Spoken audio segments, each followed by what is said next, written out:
Nascido em Coimbra em 1209 e falecido em Toledo em 1248, Dom Sancho II foi o quarto rei de Portugal. Reinou entre 1223 e 1248. E o seu reinado pode-se dividir em três períodos fundamentais.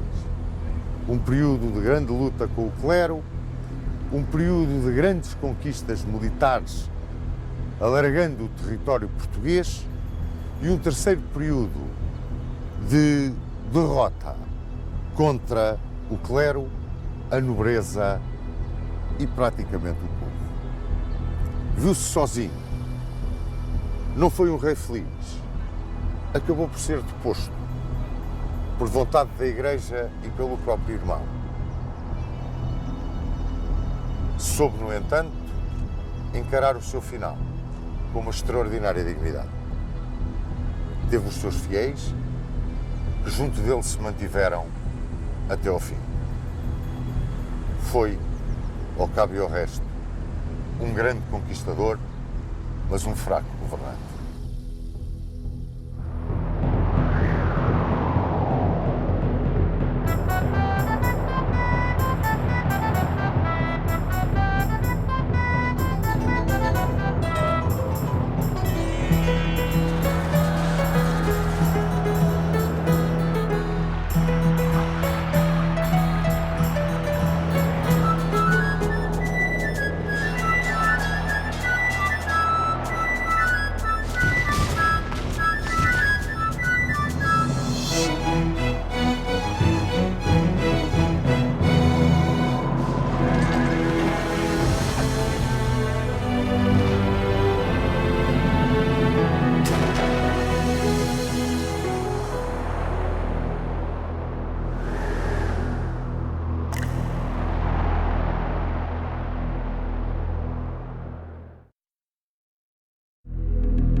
Dom Sancho II começou a reinar quando tinha 13 anos.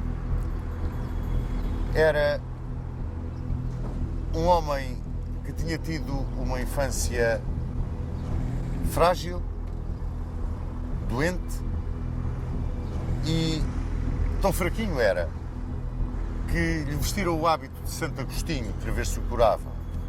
Daí de ter ficado o cognome do Capelo.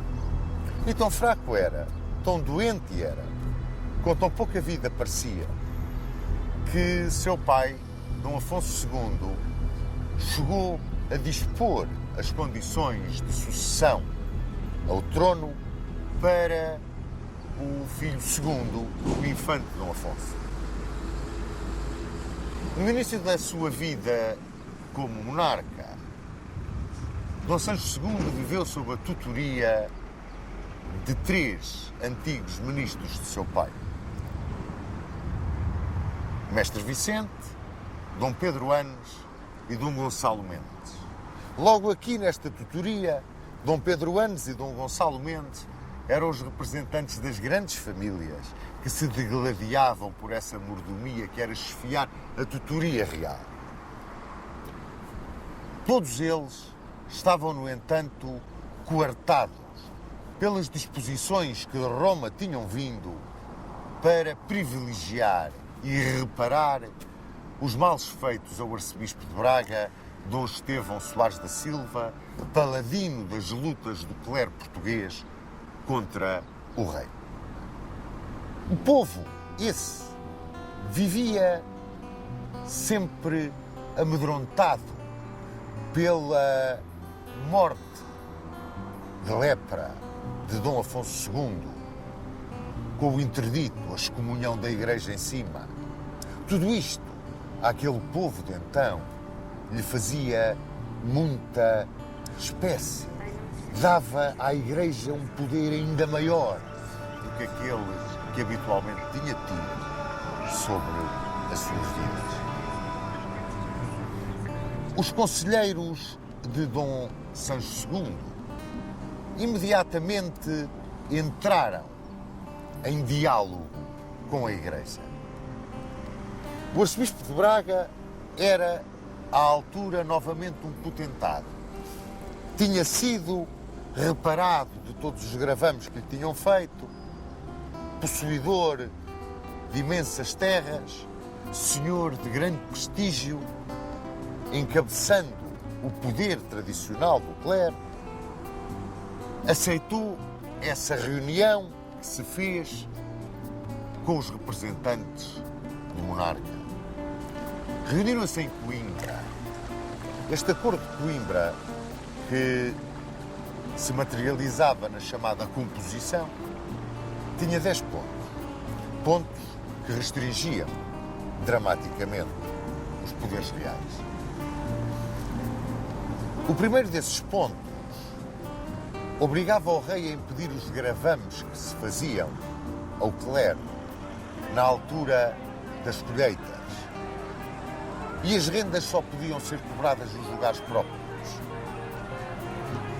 Mas, fundamentalmente, a aplicação da justiça era visada nesta composição. Os prelados teriam todo o direito de praticar a justiça nos territórios da Igreja e sobre os membros da Igreja. Fora deste âmbito, ficavam apenas aqueles crimes que se consideravam sobre a alçada do poder secular. Mas mesmo aí, os religiosos podiam pedir a intervenção dos prelados. Os bispos cobrariam as suas rendas e ao poder civil ficava interdito interferir com os bens da Igreja, mesmo no caso da morte dos seus pastores. Restringiam-se desta forma os poderes régios, mas essas restrições iam mais além. As inquirições mandadas fazer por Dom Afonso II, numa tentativa de centralização de bens para o poder real, uma tentativa de centralização e afirmação do poder do trono, eram postas em causa nesta reunião de Coimbra. Os conselheiros do rei deitaram as mãos à cabeça, mas a Igreja, forte, com todos os apoios, podendo usar quase o fantasma da interdição, o fantasma da peste, o fantasma da lepra, atemorizando tudo e todos, exigia agora que aqueles homens fidalgos e peões que ao lado de Dom Afonso II tinham interferido dentro das terras e dos poderes do arcediago bracarense fossem punidos. Em primeiro lugar, nessa punição, apareciam dois dos grandes amigos de Dom Afonso II, Pedro Garcia e Rodrigo Nunes. Dobrava-se o poder do trono diante do poder da Igreja. Não podemos dizer que começasse muito bem o seu reinado o jovem Dom Sancho II.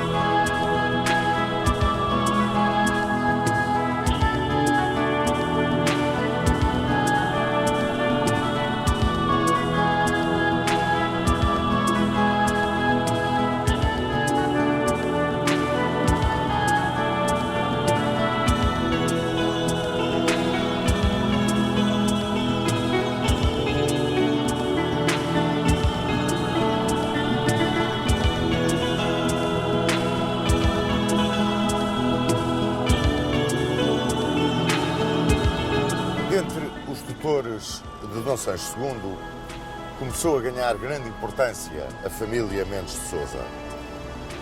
No fundo, foram eles quem conseguiu a composição de Coimbra, os 10 pontos que marcaram, por assim dizer, o início da quebra do poder real face às exigências da Igreja a grande luta que tinha sido travada por Dom Afonso II, fundamentalmente contra o arcebispo de Braga, que era agora o grande beneficiário nessa composição de Coimbra, foi a eles que as infantas se dirigiram, as irmãs de Dom Afonso II, para que de uma vez por todas se resolvesse a famosa questão que as opunha à coroa. Durante 12 anos, Dom Afonso II travou com as irmãs uma luta tremenda, que chegou a ter quase uma intervenção militar estrangeira, teve mesmo a entrada de tropas estrangeiras em Portugal. E o Papa tinha conseguido resolver o problema, mas a resolução não vinha a contento de ambas as partes. Essa é a verdade. E então as infantas protestavam agora junto dos Mendes de Sousa, dizendo mais uma vez que tinham sido esbulhadas dos seus bens que lhes cabiam herança, a herança de Dom Sancho I, por Dom Afonso II. E os Mendes de Sousa deram razão às infantas, porque esta é a verdade. E assim, as infantas recebiam todos os bens a que tinham direito. As vilas, as aldeias, tudo o que tinham direito. E os rendimentos dessas terras a que elas tinham direito por herança. E apenas tinham que devolver à coroa o castelo de Montemor e ao mosteiro do Urvão dar a esgueira. Ora, além disto, podiam fazer doações em vida, o que lhes estava vedado pelo acordo que tinham com Dom Afonso II. Mas, muito embora os castelos pertencessem ao rei e os rendimentos às infantas, as infantas podiam nomear os alcaides dos castelos que ficassem nas suas terras ou que elas mandassem nas suas terras construir durante as suas vidas. Quer dizer, o poder real de Dom Sancho II, que ainda era uma criança na altura, ficava reduzido a praticamente nada, com o poder da Igreja, com o poder da grande nobreza, que se materializava na solução favorável às infantas, na famosa questão das infantas. E quem ganhava todo o poder, todo o prestígio junto do clero e junto da alta nobreza era a família Mendes de Sousa. Ficava assim Dom Sancho II, no início do seu reinado, como que metido dentro de uma redoma. Ele nada decidia. Primeiro, porque era muito jovem. Segundo, porque os Mendes de Sousa tinham um tremendo poder. Eram, por assim dizer, eles os donos da política. Isto levou a que Dom Sancho II, praticamente desde o início do seu reinado, se visse arredado do papel de árbitro. O papel de árbitro que é, por assim dizer, a essência do papel do rei. O papel de árbitro junto dos seus súbditos. Ele, com a sua isenção, era quem podia realmente, e como supremo magistrado, resolver os problemas de grande profundidade que surgissem entre os seus súbditos. E Dom Sancho II, desde o início do seu reinado, ficava praticamente afastado dessa possibilidade. Dom Sancho II era fundamentalmente um guerreiro. Era um homem vocacionado para o campo de batalha. Era um espírito tolerante e extraordinariamente audaz na guerra, mas na sua vida de corte era indolente. Não ligava muito aos problemas da gestão do reino. Ele rodeava-se dos seus companheiros de aventura, dos seus companheiros de pândiga. Ele adorava os prazeres da vida, sobretudo os prazeres da vida depois do risco das batalhas. E cumulava estes seus companheiros de grandes benesses. Isso punha um bocado contra a Igreja, um bocado que foi crescendo, digamos assim, perdoem-me o plebeísmo, porque, como ele não intervinha, os seus companheiros, que constituíam, por assim dizer, a nobreza militar, começaram a desafiar a própria Igreja. Iam aos bens da Igreja. Havia questões tremendas. Criou-se na coroa e criou-se na corte quase um ambiente de anarquia.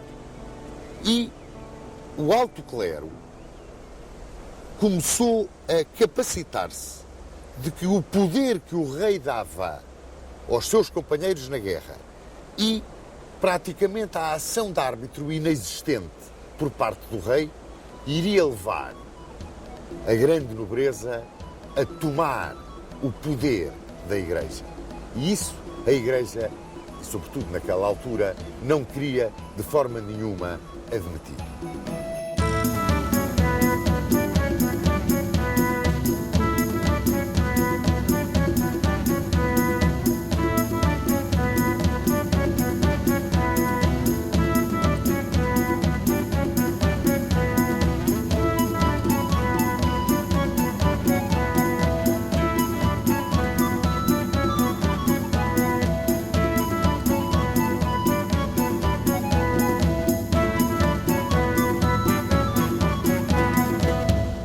Houve um momento em que se começaram a fazer grandes pressões junto do Papa Gregório IX para que ele pusesse cobro, interviesse na situação que se vivia em Portugal. Mas Gregório IX só tinha olhos para cruzar. Todos os seus sentidos estavam apontados para a luta contra a Moirama. E aí Dom Sancho II e os seus cavaleiros eram os verdadeiros ases. Ora, sucede que houve um insulto muito grande feito à Igreja. Dom Sancho II tinha um irmão, Dom Fernando, o Infante de Serpa.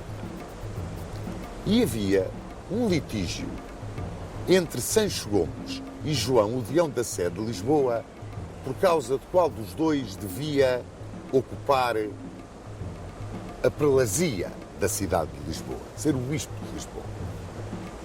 E o Infante de Serpa tomou partido por Sancho Gomes e foi com os seus cavaleiros a Lisboa e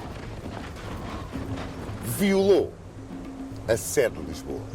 Destruiu os bens do Deão João, que era muito querido em Roma, e porque os seus cavaleiros não quiseram entrar com ele na Sé, ele regimentou os mouros da moraria ali cerca da Sé e com eles entrou na Sé. E dizem que chegaram inclusivamente a macular as hóstias que estavam no sacrário. Isto originou um escândalo tremendo. E este escândalo chegou a Roma.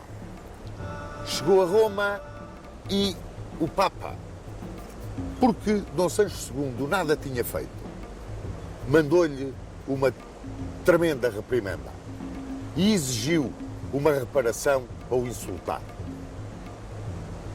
E exigiu que o Infante de Serpa fosse a Roma para se humilhar e pedir perdão. E Dom Sancho II tudo aceitou. O irmão foi a Roma, foi severamente punido, a punição foi tremenda, e Dom Sancho II perdeu, com esta sua atitude de se humilhar, um bocado do apoio de certa nobreza militar que sempre o tinha acompanhado. Dom Sancho II tinha um irmão segundogénito, o Infante Dom Afonso, que tinha ido para a França ao cuidado da rainha Dona Branca. E ali casou com a viúva de Filipe o Crespo, conde de Borgonha. Chamava-se esta viúva Dona Matilde. E ele, o Infante Dom Afonso, recebeu o título de Conde de Bolonha e ficou feudatário de Luís IX. E junto de Luís IX entrou na guerra com a Inglaterra de Henrique VI e portou-se brilhantemente na Batalha de Saintes. Era um homem de uma cultura muito mais avançada do que aquela que tinha os seus pares em Portugal, porque vivia numa corte muito mais evoluída. E também, militarmente, não era manco nenhum. Era um ótimo guerreiro e tinha dado provas disso. Por essa razão, aqueles que se estavam a desgostar do comportamento, da apatia no exercício do ofício de reinar que caracterizava Dom Sancho II, aqueles que se começaram a desgostar com essa atitude do rei, começaram a virar os olhos para o Conde de Bolonha, para o infante Dom Afonso, como uma possível solução para os problemas que atormentavam Portugal. Porque realmente, na corte vivia-se quase uma anarquia. Sucediam-se os duelos, alternavam-se os validos. Havia um que tinha um grande poder junto do rei. Era Martim Gil de Soverosa. Era um extraordinário cavaleiro, muito provavelmente a primeira espada de Portugal na altura. E esse homem acompanhava o rei para toda a parte. E chegou ao ponto de desafiar os cavaleiros de Rodrigo Sanches, o tio do rei, e venceu. E isto virou contra Dom Sancho II, parte da nobreza que tinha outros laços, digamos, de vassalagem com outros grandes senhores de Portugal. É claro que tudo se apagava, pelo menos dentro do reino e a nível da nobreza, pela ação militar de Dom Sancho II. Dom Sancho II entrou numa coligação com o rei de Castela e o rei de Leão e atacou Elvas. O ataque de Dom Sancho II a Elvas, a conquista de Elvas por Dom Sancho II, ficou lendária, porque ele avançou com tal galhardia, com tal bravura, sem olhar ao perigo, sem olhar ao inimigo, que se não fosse Afonso Mendes Sarracines, Dom Sancho II teria morrido no ataque a Elvas. De Elvas foi a Jurumanha e tomou Jurumanha. Fernando III de Leão tanto o admirava, fez um pacto com ele e cedeu-lhe Chaves.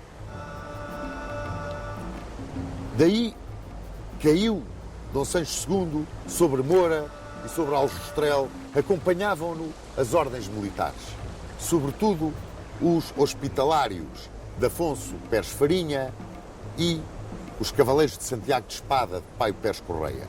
E os dois mestres, muito embora tivessem que defender, acima de tudo, os interesses das suas instituições e a sua principal obediência fosse ao Papa, tinham pelo rei uma grande admiração. Mas cuidado, era uma admiração pessoal pelo guerreiro. Eles não queriam envolver nisto as instituições de que eram mestres. E vamos ver o que sucedeu. Dom Sancho II virou-se então contra o Algarve. Como os seus maiores, entrou no Alfagar e avançou sobre Mértola, conquistou Ayamonte, isolou os mouros algarvios dos mouros sevilhanos, avançou sobre Cacela e Tavira, que tomou. Nisto foi acompanhado por Dom Paio Pérez Correia.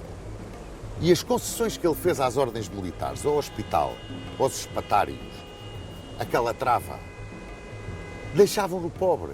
Porque ele, afinal, aos seus homens, àqueles que o acompanhavam no campo de batalha, por quem ele vivia, numa completa adoração, que aliás era mútua, ele dava tudo. E a coroa não tinha nada. Portanto, o reino era pobre. Quem era rico eram as ordens militares, eram os homens de guerra e, é claro, a Igreja. Mas, cada vez mais, o dissídio com a Igreja se acentuava. Parecia até que Dom Sancho II gozava intimamente quando dava razão aos seus cavaleiros nas questões com o clero, que muitas vezes envolviam bens terrenos, muito mais do que bens espirituais. Parecia que ele se queria vingar do início do reinado, do ter humilhado a coroa diante do arcebispo de Braga. Inclusivamente, ele voltou a validar a disposição de Dom Afonso II, que proibia os eclesiásticos de aceitarem a herança de bens de raiz. Isto, é claro, levantou um tremendo burburinho na Igreja. Esse burburinho refletiu-se em Roma, mas a resposta lá vinha, a moderação. O rei é um grande guerreiro, a cruzada na península. Mas isso não impedia que se montasse uma conspiração. Essa conspiração tinha nomes, claro que tinha. Pedro Salvador, o sucessor de Martinho Rodrigues, e o arcebispo de Braga, João Egas. João Egas era irmão dos Porto-Carreiros. E os Porto-Carreiros, Raimundo Viegas Porto-Carreiro, Gomes Viegas Porto-Carreiro, senhores de muita força, de muito poder, que disputavam o valimento junto do rei, eram cavaleiros que tinham uma grande projeção, não só na corte em Portugal, mas junto do infante Dom Afonso em Paris, onde um cunhado deles, Pedro Origues, era um dos validos, junto com Estevão Anos, um dos validos do Conde de Bolonha. Odiavam profundamente Dom Sancho II. Aliás, muitos daqueles que acompanharam Dom Afonso para a França fizeram-no quase que expulso pelos tutores do monarca. Esses tutores do monarca que acabaram por ser todos vencidos pelos Mendes de Sousa. O primeiro a ser vencido pelos Mendes de Sousa foi Pedro Anos. E depois o próprio Mestre Vicente, os antigos ministros, os antigos conselheiros de Dom Afonso II. Pois começou-se a cozinhar uma conspiração em Paris. E o arcebispo de Braga era, nesta conspiração, o representante dos Porto-Carreiros. Ele, que era um Porto-Carreiro. As coisas começaram a complicar-se a sério para Dom Sancho II quando ele se apaixonou por Dona Mécia Lopes de Haro. Dona Mécia Lopes de Haro era uma mulher linda e valente como as armas. Dizem que em Castela, durante o cerco de Morata, ela se tinha batido à frente de homens e mulheres, revestida de armadura, e tinha vencido os mouros. Era filha de Lopo Dias de Haro, a quem chamavam o Cabeça Brava. E a mãe, Dona Urraca Afonso, era bastarda de Afonso IX de Leão. Pois esta Dona Mécia Lopes de Haro conquistou o coração de Dom Sancho II. E Dom Sancho II casou com ela contra a opinião expressa dos três braços da nação. Praticamente unânime, tirando uns quantos cavaleiros que o apoiavam nas suas aventuras e nas suas pândigas. Mas o povo acusava Dona Mécia de má mulher, de feiticeira. A nobreza acusava, e com razão, de bastardia. Uma bastarda nunca se poderia sentar no trono de Portugal. Não ligou a nada Dom Sancho II e casou. E ele, que tinha abdicado de ser árbitro, que não impunha a ordem na anarquia que ia na corte, virava agora contra ele as opiniões de muitos daqueles que o tinham apoiado. Do povo que murmurava no início do seu reinado: o rei Dom Sancho anda a ser roubado. E a alta nobreza, novamente as tias, as infantas, condenaram este casamento. É claro, aproveitava-se a alta nobreza, aproveitava-se o clero, fundamentalmente o clero, desta situação, deste matrimónio pecaminoso, para jogar as suas cartas junto do Papa.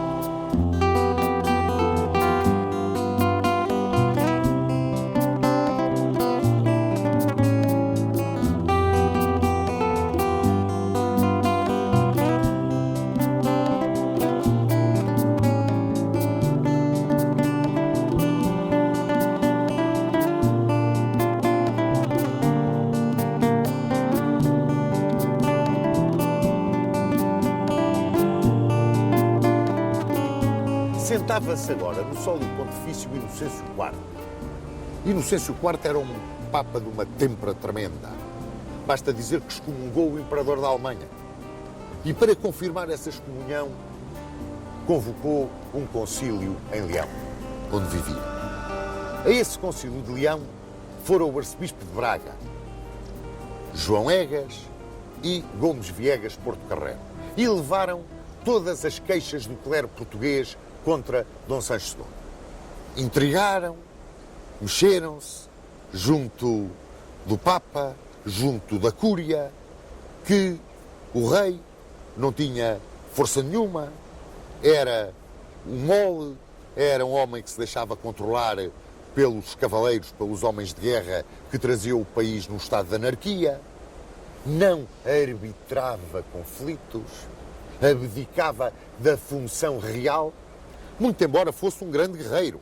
Mas como rei, e o que Portugal precisava era um rei que metesse na ordem todas aquelas situações de anarquia que ele, Dom Sancho, afinal de contas, acabava por ser o originador. E foram dizendo que o rei não tinha filhos, Dona Mécia Lopes de Haro era bastarda, era feiticeira, a voz do povo era feiticeira, e que, portanto, talvez fosse melhor o Conde de Bolonha, um homem tão ponderado, de tão grande cultura, tão bem casado, um homem que, afinal de contas, o Papa podia pôr em Portugal para curar o reino e para, afinal de contas, compensar o clero português de todos os insultos de que era vítima no cotidiano. Mas, para que a ida do bolonhês para Portugal não fosse assim um choque muito grande para aquela nobreza militar que ainda se mantinha à volta de Dom Sancho II, talvez que dar-lhe uma missão, quase uma representação papal por causa da cruzada, e junto do bolonês, no famoso Pacto de Paris, o clero foi taxativo.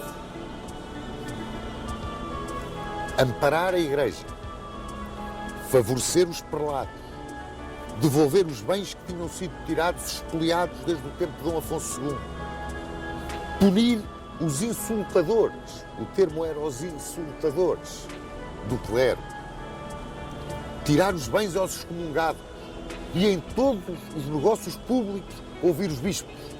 Ou seja, o trono aos pés do báculo e o rei sentado no trono, se isso aceitasse. E Dom Afonso aceitou. E veio para Portugal como visitador e curador. Recebeu a alta nobreza e fundamentalmente o clero como um salvador, o homem que vinha por ordem na casa. E mais, numa altura em que o bispo de Coimbra, Tibúrcio, tinha publicado as queixas contra o rei e em que os cavaleiros partidários do rei tinham ido a Coimbra, tinham entrado na Sé, se tinham revestido dos paramentos do bispo e tinham dito uma missa. Isto era um sacrilégio. Além do mais, os partidários do rei eram sacrílegos. Já não chegava a estar casado com uma feiticeira e bastarda. E começaram as deserções. Deserções algumas vergonhosas. E quase todas tinham a mesma justificação. O valimento de Martim Gil de Sovrosa. Porque Martim Gil de Sovrosa era uma espécie do capitão daquelas, não só dos homens de guerra que se atiravam para a frente em todas as circunstâncias, mas depois daqueles que iam para a pândiga com o rei. Esta é a verdade. E começaram essas deserções. E começou-se a engrossar o partido do bolonhês. E chegou a altura das ordens militares tomarem partido. E eu disse-vos, os mestres tinham grande admiração pessoal pelo rei, mas o interesse da instituição estava acima de tudo. E o interesse da instituição estava com a Igreja e com a luta da Igreja, porque elas eram ordens militares, mas eram ordens religiosas. E disso talvez o rei se tenha esquecido, quando confiou na sua espada e talvez na grande força militar que tinha, que eram precisamente as ordens. E as ordens deram voz por Dom Afonso. Há até o caso curioso de Paio Pérez Correia, que estava em Espanha e que não interferiu quando Gonçalo Pérez, se não me engano, que era o comendador de Mértola, deu voz por Dom Afonso.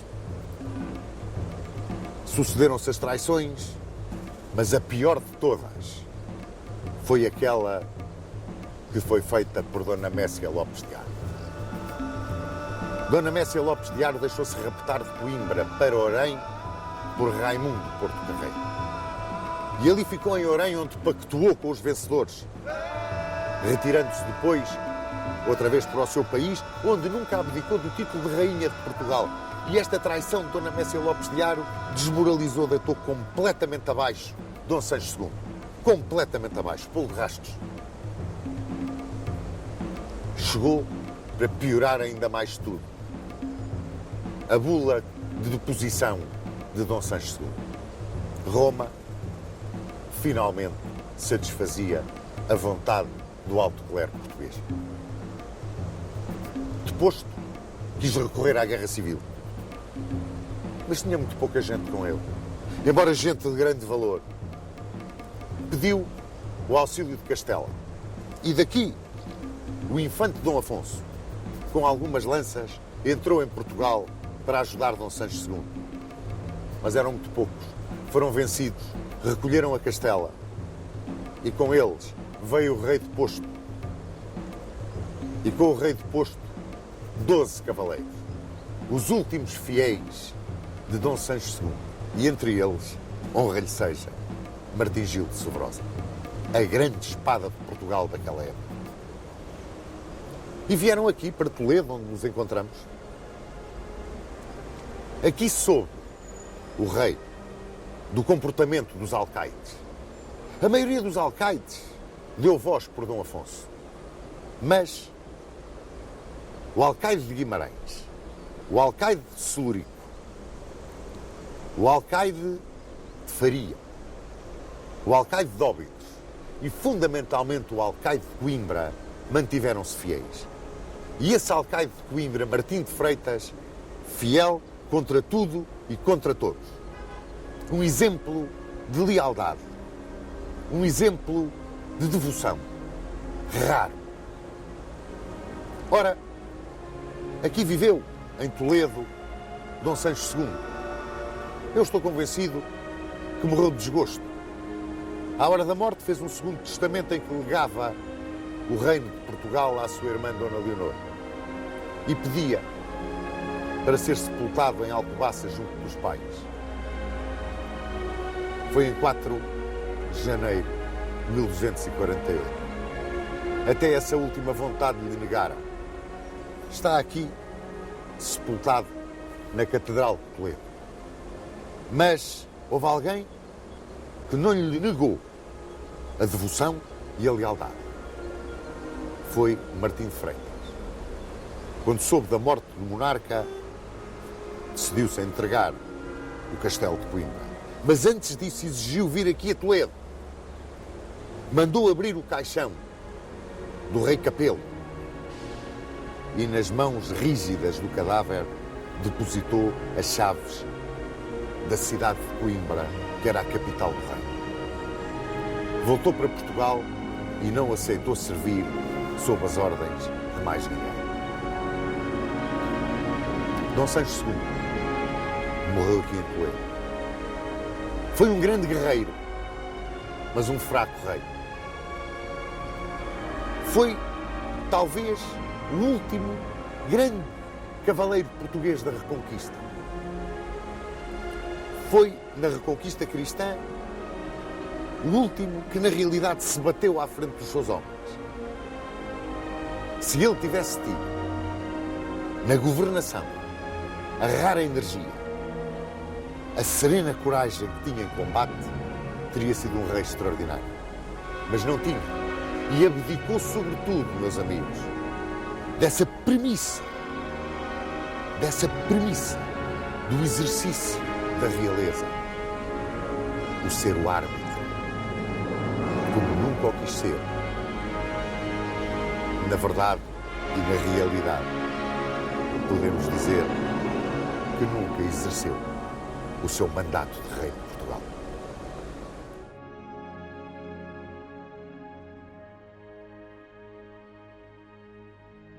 Na minha perspectiva, Dom Sancho II foi um extraordinário guerreiro. Talvez o último grande guerreiro da Reconquista Cristã. Mas não exerceu o ofício de reinar. Não foi o árbitro. E ao não ser o árbitro, abdicou do seu ofício de reinar. Eu gostava de saber a opinião do Sr. Dom Duarte acerca do guerreiro e do árbitro que o rei tem de ser.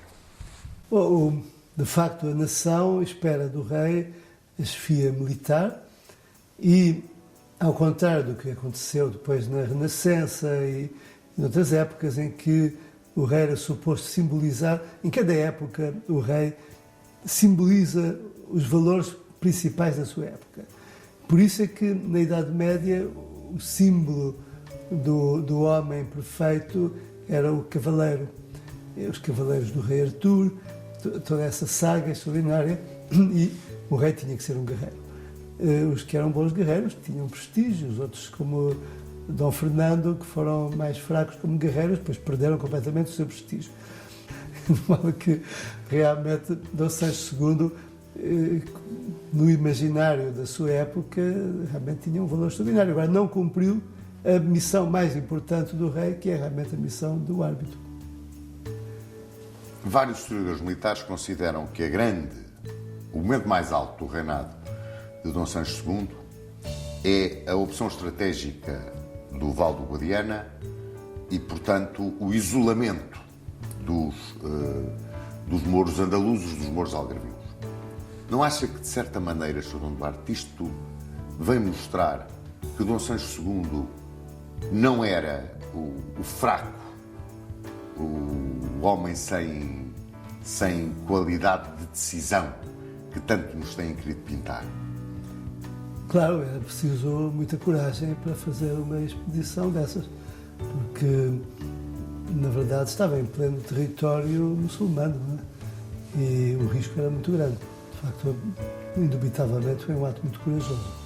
E, ao mesmo tempo, para se poder garantir a segurança do território português, é indispensável controlar aquela costa tão acessível, cheia de bons portos, que fazia face ao mundo islâmico, ao Maghreb. A deposição de Dom Sancho II é sempre um ponto na história de Portugal que tem dividido os autores.